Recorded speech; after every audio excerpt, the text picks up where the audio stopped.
Koneksi antar materi modul 2.3 Coaching untuk supervisi akademik.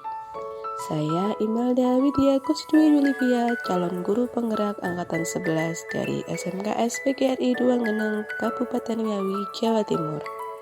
Kesimpulan, pengalaman atau materi pembelajaran yang diperoleh. Coaching adalah proses kolaboratif yang berfokus pada solusi, berorientasi pada hasil dan sistematis. Menurut International Coach Federation, coaching merupakan bentuk kemitraan antara pelatih dan individu yang dilatih untuk memaksimalkan potensi pribadi dan profesional melalui proses yang merangsang dan mengeksplorasi pemikiran serta proses kreatif. Paradigma berpikir coaching yaitu fokus pada coachee yang akan dikembangkan, bersikap terbuka dan ingin tahu, memiliki kesadaran diri yang kuat, dan mampu melihat peluang baru di masa depan. Adapun prinsip coaching yaitu kemitraan, coach dan coachee sebagai mitra sehingga kedudukan keduanya di dalam coaching adalah setara. 2. Proses kreatif, percakapan dua arah antara coach dan coachee yang dapat memicu proses berpikir, memetakan situasi sehingga menghasilkan ide-ide baru. Yang ketiga, memaksimalkan potensi. Proses coaching dapat memberdayakan coachee untuk menyusun rencana tindak lanjut yang diputuskan oleh coachee. Kompetensi inti coaching adalah kehadiran penuh, yaitu hadir sepenuhnya secara sadar sehingga selama percakapan coaching, badan, hati, dan pikiran coach dalam keadaan selaras. Mendengarkan aktif, berfokus pada coachee, lebih banyak mendengar apa yang disampaikan coachee dan sedikit berbicara agar dapat memahami situasi yang dihadapi coachee dan mengajukan pertanyaan berbobot yang dapat memicu proses berpikir coachee untuk memunculkan ide-ide, mengungkapkan emosi, dan mendorong coachee mengambil tindakan untuk mengembangkan diri dan potensinya. Percakapan coaching dilakukan dengan mengikuti alur tirta, yaitu mengetahui tujuan yang hendak dicapai oleh coachee dari proses coaching yang dilaksanakan, kemudian mengidentifikasi, yaitu menggali dan memetakan situasi yang terjadi pada coachee. Rencana aksi, coach membantu coachee memunculkan alternatif solusi dan merencanakan tindakan. Dan yang terakhir adalah tanggung jawab, komitmen coachee untuk menjalankan rencana yang telah disusun. Supervisi akademik dengan paradigma coaching mendukung proses supervisi akademik yang memberdayakan, yaitu paradigma pengembangan kompetensi secara berkelanjutan dan paradigma optimalisasi potensi setiap individu. Prinsip supervisi akademik dengan pendekatan berpikir coaching mencakup aspek kemitraan, konstruktif, terencana, reflektif, objektif, berkesinambungan, dan komprehensif. Siklus dalam supervisi klinis terdiri menjadi 3 tahap, yaitu pra-observasi, observasi, dan pasca-observasi. Refleksi, emosi yang dirasakan. Ada rasa penasaran, ingin tahu, mengetahui tentang coaching, apa yang membedakan coaching dengan metode pengembangan diri yang lain, dan bagaimana cara melakukan coaching. Yang kedua adalah emosi, rasa khawatir atau takut, apakah saya mampu untuk menjadi coaching yang baik. Yang ketiga, merasa tertantang untuk terus mencoba melakukan coaching agar dapat membantu murid dan rekan. Apa yang sudah baik dan yang perlu diperbaiki? Yang sudah baik adalah mampu berkolaborasi dengan teman CGP untuk melakukan praktek coaching dengan berpedoman pada prinsip coaching dan kompetensi inti coaching menggunakan alur tirta.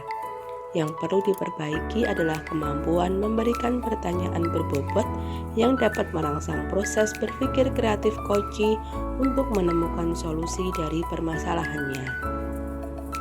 Keterkaitan kompetensi dan kematangan diri pribadi. Dengan mempelajari praktik coaching, saya menjadi pribadi yang lebih terbuka dan lebih bisa mengelola emosi untuk menghindari stres. Saya berusaha meningkatkan kompetensi saya agar dapat menjadi coach yang baik. Berusaha untuk mendengarkan dengan aktif, tidak berasumsi, dan menjadi lebih bijaksana dalam menyikapi suatu permasalahan. Analisis untuk implementasi dalam konteks CGP. Yang pertama, memunculkan pertanyaan kritis yang berhubungan dengan konsep, materi, dan menggalinya lebih jauh. Bagaimana penerapan paradigma coaching dalam supervisi akademik? Supervisi akademik yang dilakukan dengan menggunakan paradigma coaching didasarkan pada prinsip kemitraan, proses kreatif, dan memaksimalkan potensi. Kegiatan supervisi tidak sebatas penilaian yang bersifat satu arah dan didasarkan pada standar tertentu, tetapi menjadi proses evaluasi dua arah yang dapat mendorong guru mengembangkan diri dan potensinya. Coaching dalam supervisi akademik dilakukan dalam 3 tahap. Tahap pra-observasi dilakukan dengan membuat kesepakatan rubrik penilaian dan indikator ketercapaian. Tahap observasi dilakukan pengamatan pada jalannya kegiatan pembelajaran. Dan tahap pasca observasi, guru merefleksikan pembelajaran yang dilakukan dan pemberian umpan balik oleh kepala sekolah. Demikian, supervisi akademik yang dilakukan menjadi lebih bermakna karena muncul kesadaran diri dari guru untuk meningkatkan kualitas pembelajarannya. Mengolah materi yang dipelajari dengan pemikiran pribadi sehingga tergali wawasan atau insight baru. Terwujudnya pembelajaran yang berpihak pada murid melalui coaching. Melalui supervisi akademik yang dilakukan menggunakan paradigma coaching, guru akan berupaya meningkatkan diri dan potensinya untuk menjadi pemimpin pembelajaran agar dapat memberikan pembelajaran yang berpihak pada murid. Dalam upaya memberikan pembelajaran yang berpihak pada murid, guru dapat membimbing murid untuk memaksimalkan potensinya dan mencari solusi permasalahan yang dihadapi melalui proses coaching kepada murid. Kemitraan pada prinsip coaching mendorong murid untuk lebih terbuka mengungkapkan permasalahan dan emosinya sehingga guru lebih mudah membantu murid memahami dan memetakan situasi yang mereka hadapi dan memotivasi murid menemukan ide-ide baru. Menganalisis tantangan yang sesuai dengan konteks asal CGP. Memberikan pemahaman kepada atasan dan rekan guru mengenai coaching dalam supervisi akademik. Selama ini, kegiatan supervisi akademik dianggap sebagai suatu penilaian untuk mengetahui apakah pembelajaran yang dilakukan oleh guru sudah memenuhi kriteria yang ditetapkan. Akibatnya, seringkali guru merasa stres dan terbebani oleh supervisi akademik karena khawatir tidak mampu memenuhi kriteria tersebut dan mendapatkan penilaian yang buruk. Guru lebih berfokus pada nilai dan dampak yang akan mereka dapatkan. Penerapan coaching dalam supervisi akademik tidak sekedar memenuhi tuntutan kriteria yang diharapkan, tetapi mendorong guru untuk secara sadar merefleksi pembelajaran yang telah dilakukan, memahami kelemahan dan kelebihannya, sehingga atas kemauannya sendiri, guru termotivasi untuk memperbaiki diri dan kualitas pembelajaran. Pemberian pemahaman akan hal tersebut menjadi suatu tantangan bagi CGP. Memunculkan alternatif solusi terhadap tantangan yang diidentifikasi. Alternatif solusi untuk memberikan pemahaman kepada atasan dan rekan guru mengenai coaching dalam supervisi akademik dilakukan dengan melakukan penyebaran pemahaman mengenai coaching dalam pembelajaran dan coaching dalam supervisi akademik kepada kepala sekolah dan rekan guru, manfaatnya, dan cara penerapannya. Kedua, memberikan contoh pelaksanaan coaching dalam supervisi akademik. Dan yang ketiga, melakukan praktek coaching kepada murid dan rekan guru, kemudian meminta mereka menjelaskan manfaat yang dirasakan dari proses coaching tersebut. Membuat keterhubungan pengalaman masa lalu Pengalaman supervisi yang pernah saya alami adalah supervisi dari pengawas terkait kelengkapan perangkat pembelajaran dan supervisi oleh kepala sekolah dengan cara mengobservasi praktik pembelajaran yang saya lakukan di kelas. Supervisi yang dilakukan dengan cara tersebut menuntut saya untuk membuat perangkat pembelajaran yang lengkap dan melakukan praktik pembelajaran sesuai sintaks agar semua kriteria penilaian dapat terpenuhi. Seolah tujuan akhir dari supervisi hanyalah terpenuhinya semua kriteria agar mendapatkan poin nilai yang tinggi.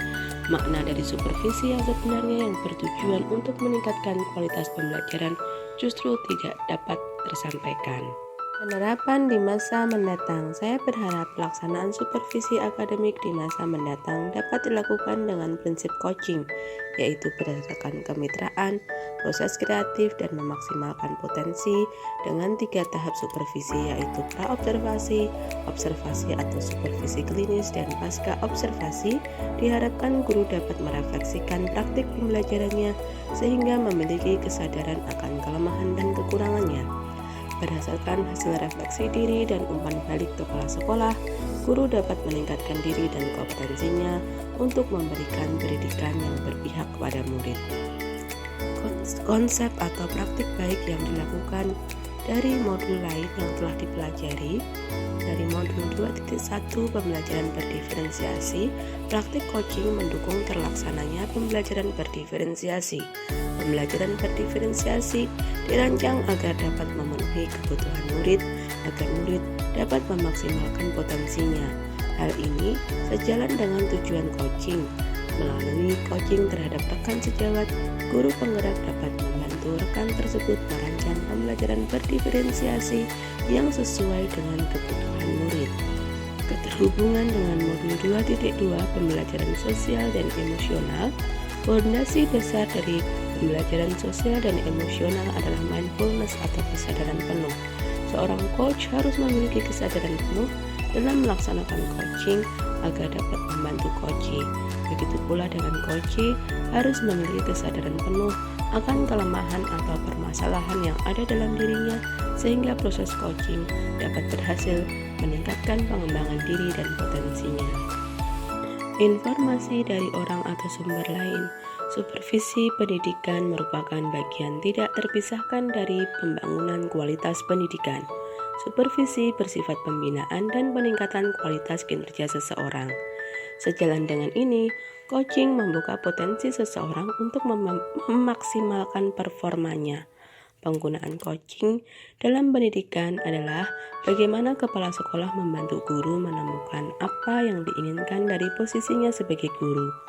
Kepala sekolah membimbing guru agar secara mandiri melaksanakan tugasnya dengan lebih profesional dan mampu memecahkan permasalahan yang timbul dalam tugasnya. Demikian yang dapat saya sampaikan. Terima kasih sudah menyimak video saya.